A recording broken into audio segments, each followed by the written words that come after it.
The night was still, save for the distant sounds of crickets chirping under the full moon. Inside the modest suburban home, the air was thick with tension. A muffled sound broke the silence, then came the unmistakable sound of hurried footsteps, followed by the harsh ring of a phone. The voice on the other end of the line was frantic, nearly unrecognizable. 911, what's your emergency? The woman's voice shook, barely audible at first. She tried to steady her breath. Please hurry. My husband, he's dead. Ma'am, can you tell me what happened? The operator urged, trying to keep her calm. I didn't mean to. I had to. He was hurting my daughter. I had to stop him. The operator's voice grew more urgent. Ma'am, stay with me. Is anyone else in the house? Are you safe? Yes, I'm safe. The sound of sobbing interrupted her words. I'm kneeling next to him. He's not moving. There's blood everywhere. The call ended abruptly, and the operator immediately dispatched officers to the scene. When the police arrived, the home was eerily quiet. The only sound was the hum of the fluorescent lights above. In the living room, they found Lisa, kneeling beside a lifeless body, her hands covered in blood. The man, Tom, lay motionless on the floor, a bloodied knife just inches away from his outstretched hand. Lisa had always been the kind of woman who believed in second chances. After her divorce, she'd struggled to balance raising her teenage daughter, Sarah, and managing a full-time job. Life was hard, but she did everything she could to make it work. Then she met Tom. He was charming, attentive, and seemed to have everything she'd been looking for. He made her laugh, showed genuine interest in Sarah, and promised her the stability she'd always wanted. Tom seemed like the kind of man who could make her life, and Sarah's, better. She believed him, and in return, she gave him her trust. They moved into a new house in a quiet neighborhood, one that felt like a fresh start. It was supposed to be their chance for a new beginning. Lisa worked hard to create a home that would make Sarah feel safe and loved, and Tom, at first, appeared to be the perfect partner. Sarah, a once vibrant and outspoken teen, had been quiet and distant since the move. Lisa chalked it up to the typical teenage rebellion, a phase she had gone through herself. But she couldn't ignore the nagging feeling in her gut. Something wasn't quite right, but she didn't want to be paranoid.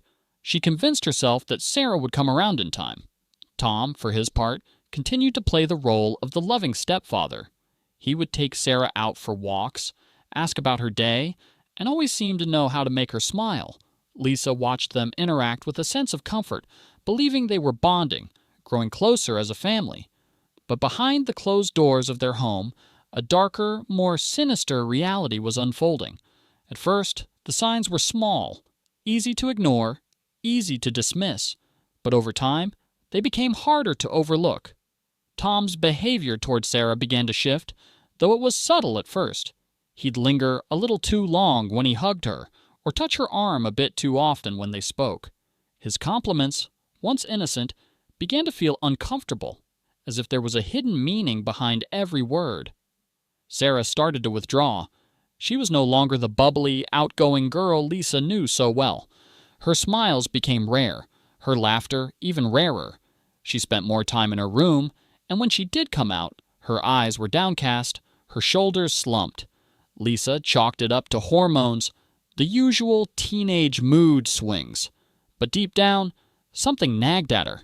She could feel the change in Sarah, and she couldn't shake the unease growing inside her.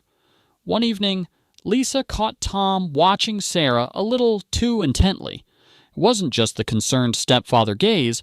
There was something darker, more possessive in his eyes.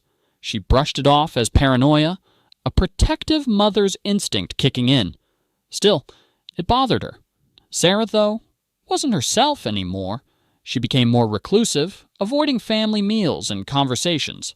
Her once bright eyes were dull, as if a piece of her had died inside. Lisa tried to talk to her, to reach out, but Sarah would only give short answers or change the subject. There were nights when Lisa would hear her daughter crying in her room, but every time she knocked, Sarah would say she was fine, that she didn't want to talk about it. But Lisa knew better. Something wasn't right. One evening, Lisa decided to come home early from work. She had an odd feeling that she couldn't shake, like she was being pulled toward her house as if something was off. When she walked through the door, everything seemed normal at first. Tom was in the living room, watching TV, while Sarah's door was closed. Lisa was about to call out to Sarah when she noticed something. Tom was gone. Confused, Lisa headed toward Sarah's room, her heart beginning to race. The door was ajar, and through the crack she could hear low voices, Tom's and Sarah's. She couldn't make out the words, but the tone was unmistakable. There was a hint of urgency, a whisper that didn't belong in a father-daughter conversation. Lisa pushed the door open, her breath catching in her throat. What she saw made her stomach drop to the floor. Tom was standing in front of Sarah, speaking in a low voice. The look in Sarah's eyes was one of pure fear. Her body was tense, her posture defensive, as if she were trying to shrink into herself.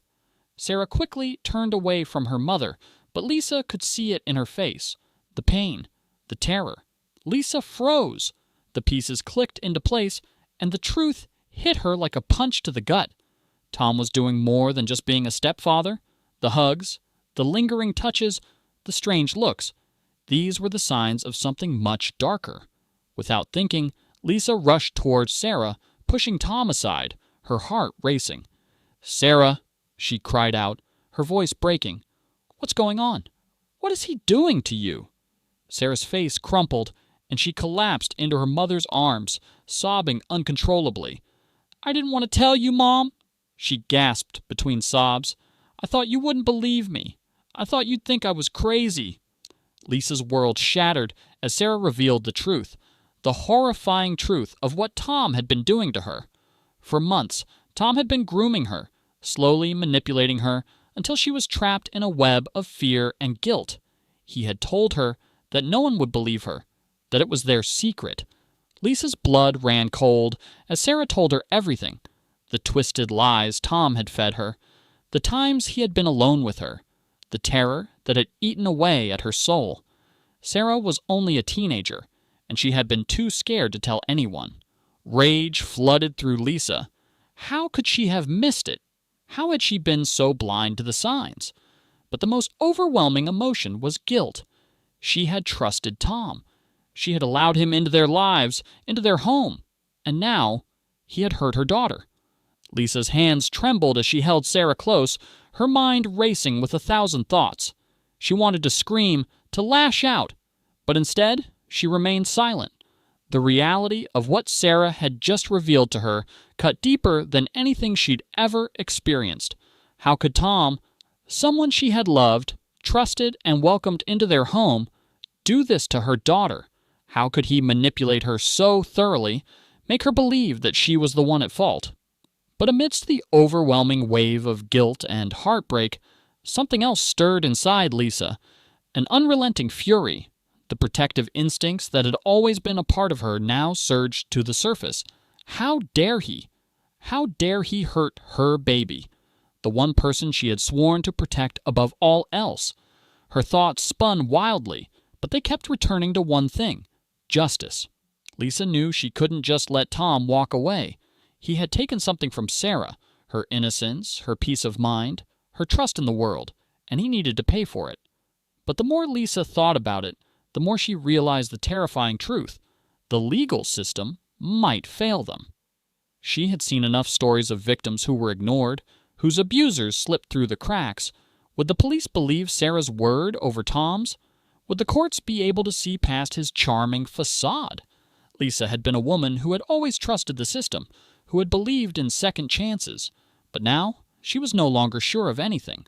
The system that was supposed to protect them had failed countless others. What if it failed Sarah, too? No. She couldn't let that happen. She refused to let Tom get away with it. He had to pay, but not in the way the law would deliver justice. As she looked at Sarah, still sobbing in her arms, Lisa made a decision. It was a decision she knew would change everything. She would take matters into her own hands. Lisa spent the next few days in a daze, her mind focused only on one thing: revenge. The hurt and fear that had been consuming her turned into a cold, focused rage. It was a feeling she had never experienced before, but now it consumed her every thought. She knew she couldn't act impulsively. No, she had to be careful, meticulous. She had to plan every detail so that Tom would never hurt anyone again. Lisa began by studying his routine, observing when he would leave for work, when he would be home, and when he would typically be alone. She knew Tom well enough to understand his patterns, his overconfidence in thinking he was untouchable, his arrogance in believing that no one would ever question his charming facade. She didn't let on that anything had changed. On the surface, everything remained normal. She went about her daily routine, pretending to be the same loving partner she had always been.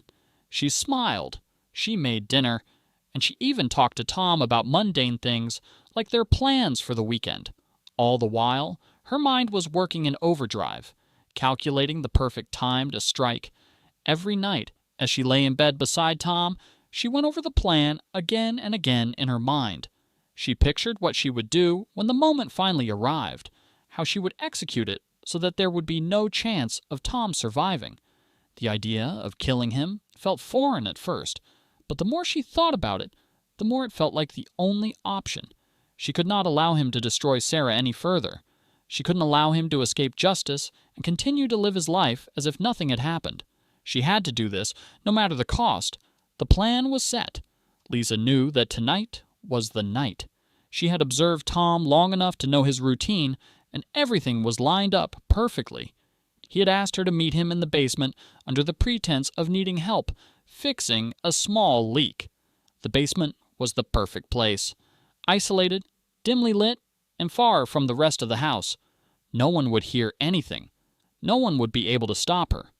Tom was in a good mood that evening, completely unaware that the woman he thought he had under his control was about to take matters into her own hands. He spoke to her like everything was normal, his voice dripping with false charm. But Lisa's mind was far from the conversation. Every step she took toward the basement felt like it was pulling her closer to something inevitable. She couldn't afford to hesitate now. When they reached the bottom of the stairs, she quickly locked the door behind them, making sure they wouldn't be interrupted. Tom didn't even question her actions.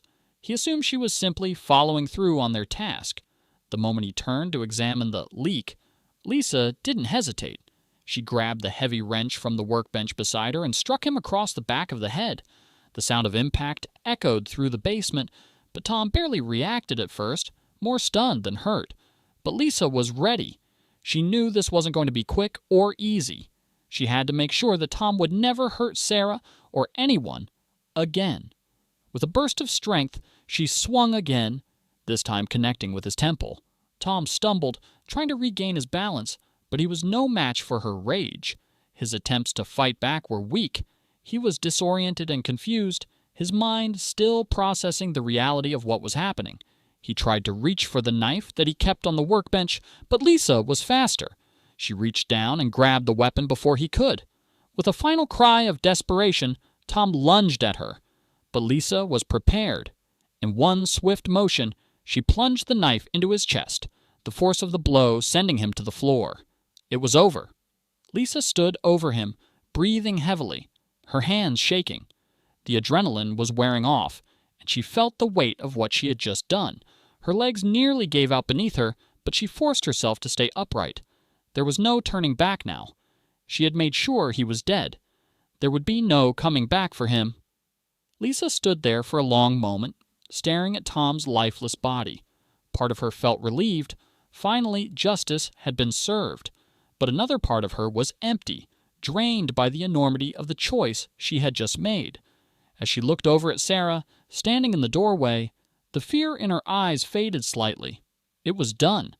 The basement was eerily quiet, the air heavy with the smell of blood and the silence of finality. Lisa stood motionless, staring at Tom's body, her breath ragged. Her heart pounded in her chest, but she couldn't move. She had done it. She had killed him. The room felt cold now, as if the warmth of the decision had evaporated in the instant the knife sank into Tom's chest. She blinked, her mind struggling to process what had just happened. She had wanted justice for Sarah, for her daughter, but was this truly justice? Or had she crossed a line she could never return from? Then she heard it, the soft creak of the basement stairs. Her blood froze. Someone was coming. Lisa's eyes darted toward the staircase, the door still locked behind them. Her heartbeat quickened. There was no time. She had to move, had to think fast. Had someone heard? Had someone seen? No one was supposed to be home yet. She had checked, she had planned, but now the terror set in.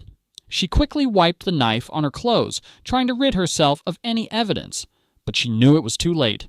The blood would give her away. She needed to act fast. The footsteps grew louder. Lisa's eyes flicked to the door, her only way out. The door that had been locked from the inside. There was no time to go upstairs, no time to explain. A shadow loomed in the doorway, and then Sarah appeared.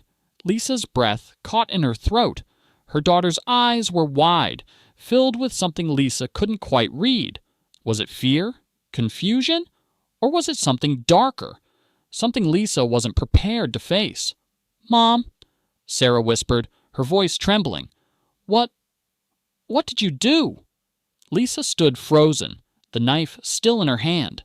The basement was silent except for the distant hum of the house, but it felt like the walls were closing in around them. In that moment, Lisa realized that everything she had done, everything she had planned, was for this one moment. And now, she couldn't predict how it would end. What had she really achieved? Would Sarah understand? Would she be scared of her mother, or would she see the sacrifice Lisa had made for her?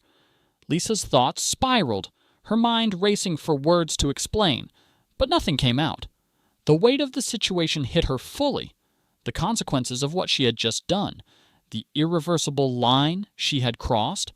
She looked at Sarah, the silence between them growing thick, and in that moment, Lisa had no idea what would come next. The sound of distant sirens echoed from far off, but were they too far away to save them now?